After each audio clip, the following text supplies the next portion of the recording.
What's up, your boy? For another reaction, and today's video, we need to talk about Usyk versus Rico by Coaster. And that's how I say your name. Yeah, they was saying Rico got robbed. We could watch Showbiz video about it too. We can watch both sides. Fuck it. Now that was something. Alexander Usyk just faced off against Rico Verhoeven, and it certainly didn't go to plan for the Ukrainian. What was meant to be a simple walk in the park for Usyk ended up being quite the opposite. No one gave Rico a chance. That's a fight. Anything can happen. But he didn't care, and he went in there and really shocked the world. Yet, boxing is never simple, and we ended up seeing one of the more controversial stoppages in recent times go down. So, after the controversial finish, we need to break down exactly what happened in the ring, where it went wrong for Usyk, and where this stoppage leaves us all. Now, to go back for just a second, this fight here was confusing. I don't think anyone was really screaming for Usyk versus Rico to take place. Rico is a fantastic kickboxer, genuinely one of the best in his own sport, but unless you follow kickboxing closely, chances are you probably haven't heard of Wasn't he in the UFC? him. Although, from Usyk's side, this No, fight did make sense, with no truly compelling big money heavyweight fights on the table. The offer from the Saudis for this must have looked attractive. A spectacle fight at the pyramids of all places against an opponent he should comfortably handle. On paper, this was low risk, high reward, simply hard to turn down. But Rico wasn't going to let it be all so easy for Usyk. Once the opening bell rang, Rico completely defied expectations. Instead of standing square like many of us thought he would with his kickboxing background, he was light on his feet, he was setting the pace, and he snapped off enough clean shots to comfortably pocket the first round.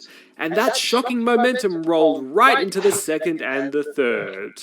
Rico was bringing way more to the table than anyone predicted. In the fourth, Usyk finally woke up. He cracked Rico with a barrage of punches that clearly stunned him. But Rico weathered this storm. He saw out the round and bounced right back. And from there, Usyk really fell asleep at the wheel again. He offered zero answers for the volume and the pace that was coming at him, and he was losing rounds. Usyk finally found some urgency in the 10th, having a way better round. Then in the 11th, he dropped Rico with a heavy left uppercut.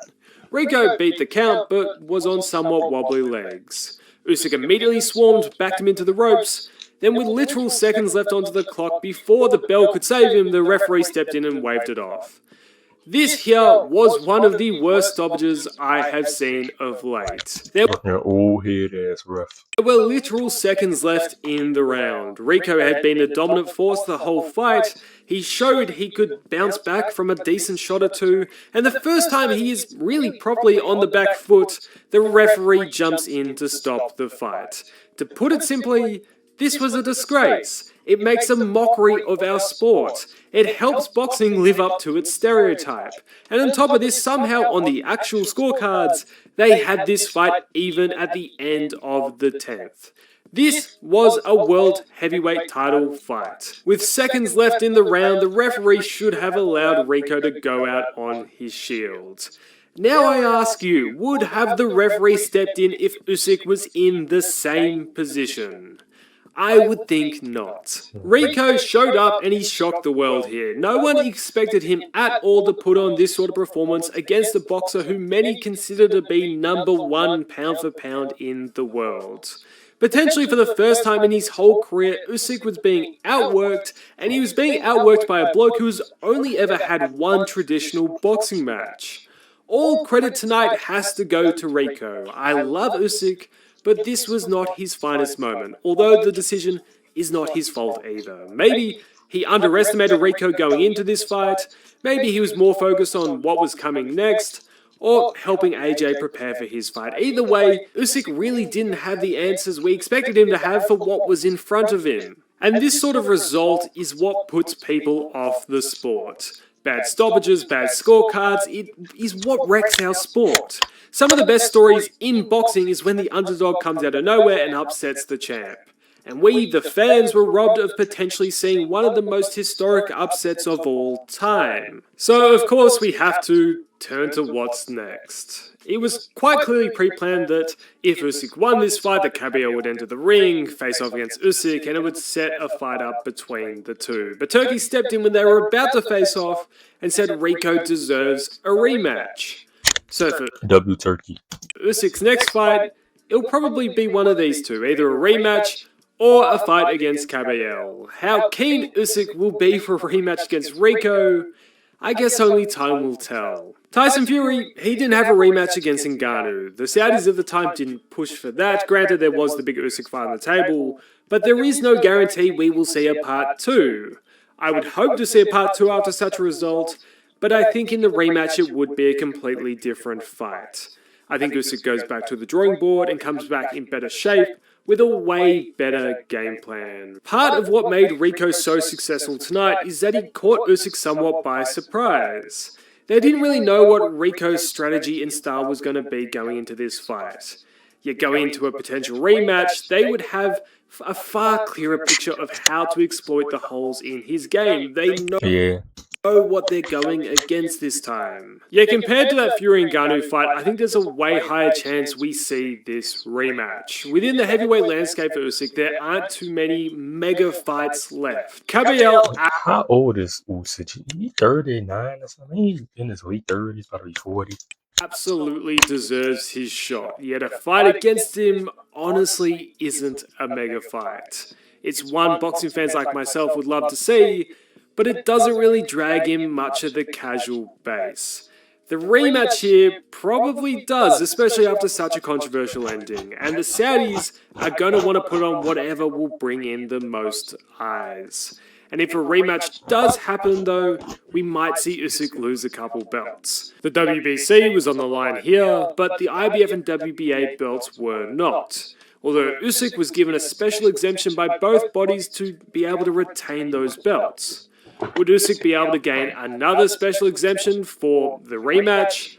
Well, I'm not so sure. A rematch could potentially result in Usyk being stripped, which would clear a path for the likes of Cabello or even an Atalma to get potential shots at a world title. While additionally, I think this result here for Usyk, even though it's a win, also ends the debate on who is the pound-for-pound king. That throne now truly belongs to Naoya in a way, at least for the moment.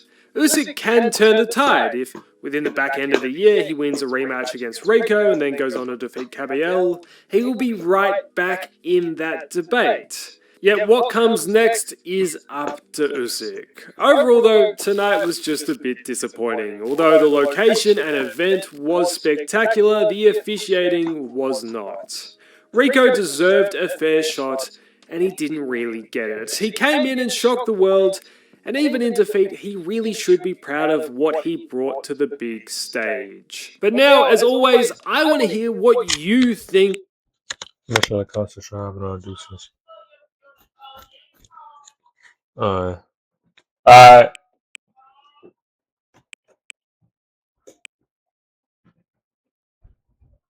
He 39. Yeah.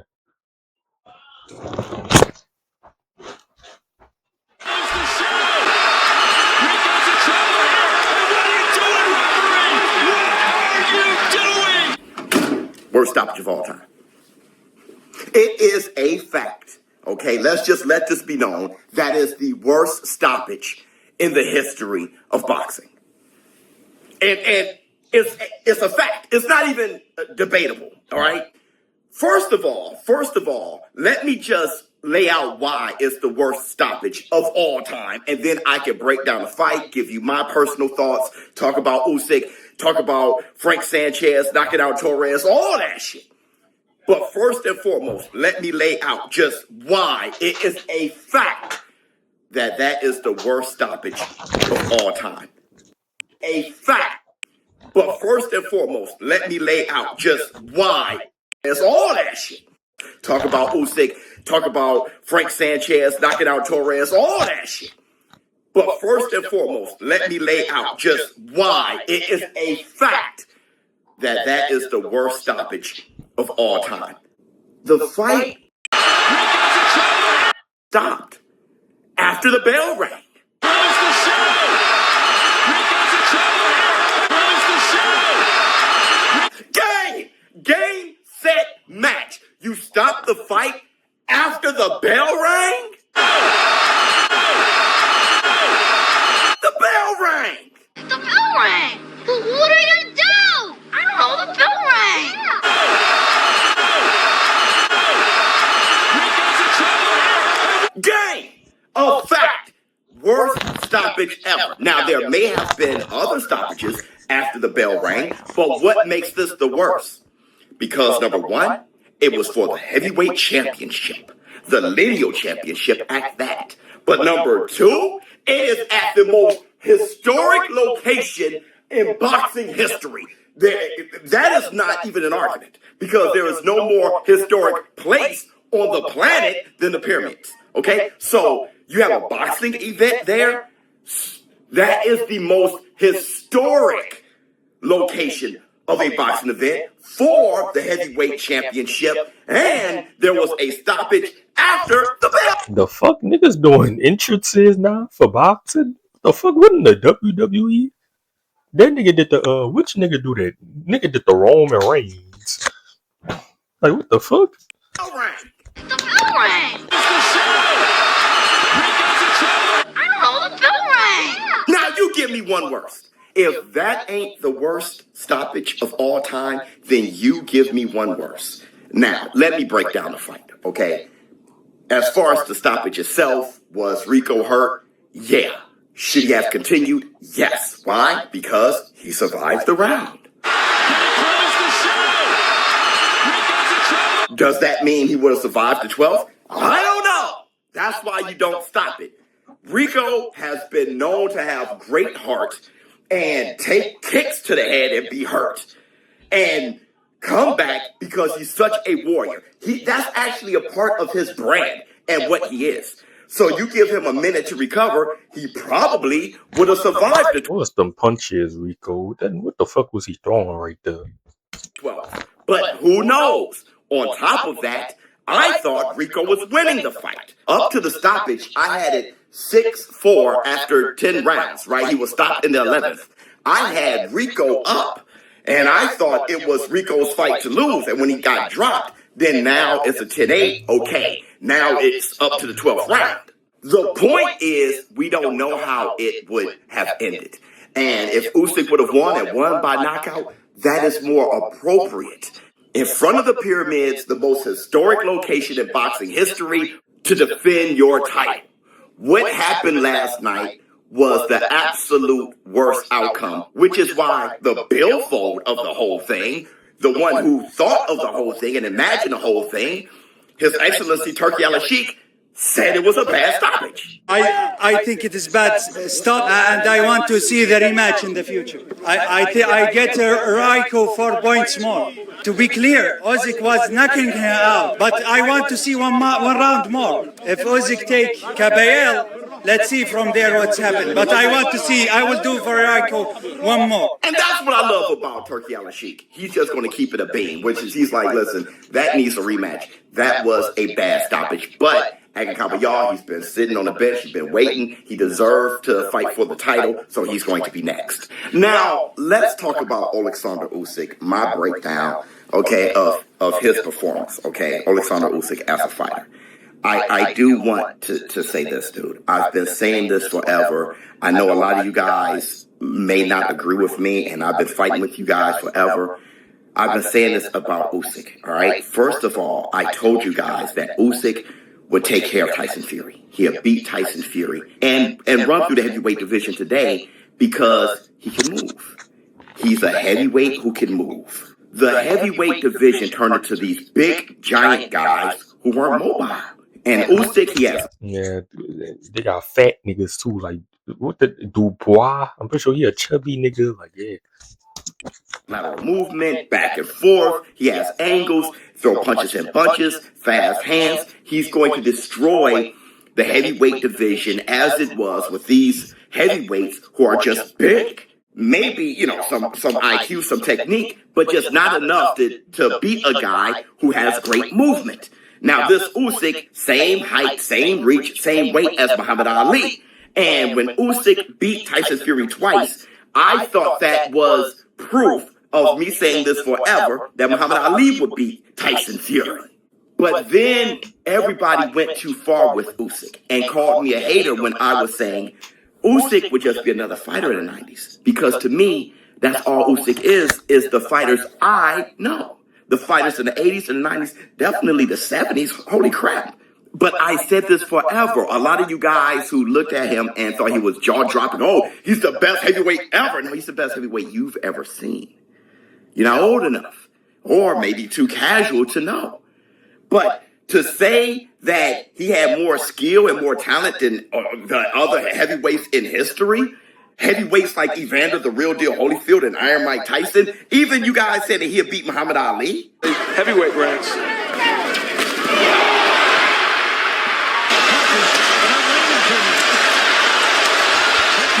Now look at the heavyweights back then, my nigga. Like, holy shit.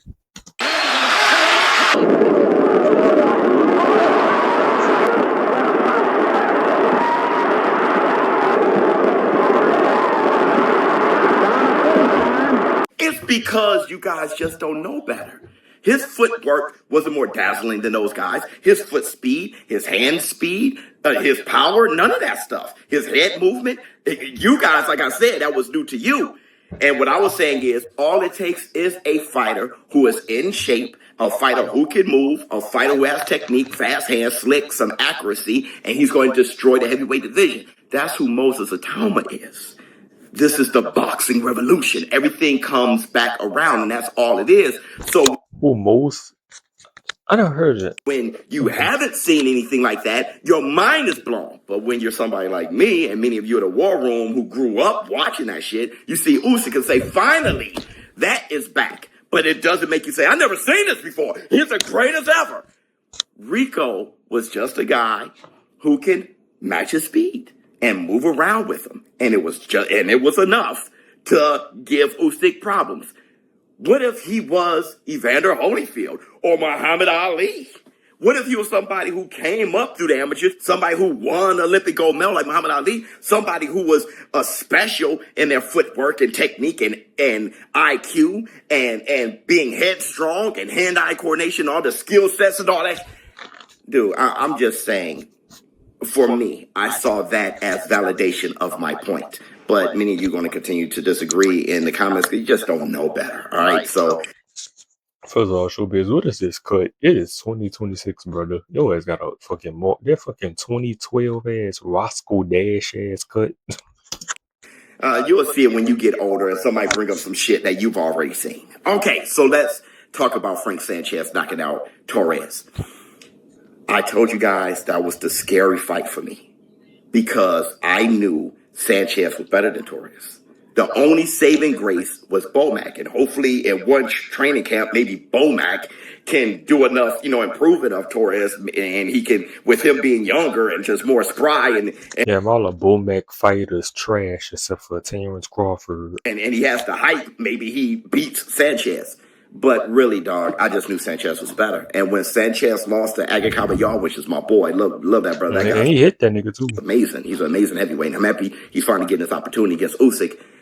But when Agate beat him, don't forget he had a torn knee. And I kept saying, bro, with that torn knee, I don't know if he could beat somebody as special as Agakabayar. But don't look at that loss and how long he was out because he needed to recover. He had like 2 knee surgeries and all that shit.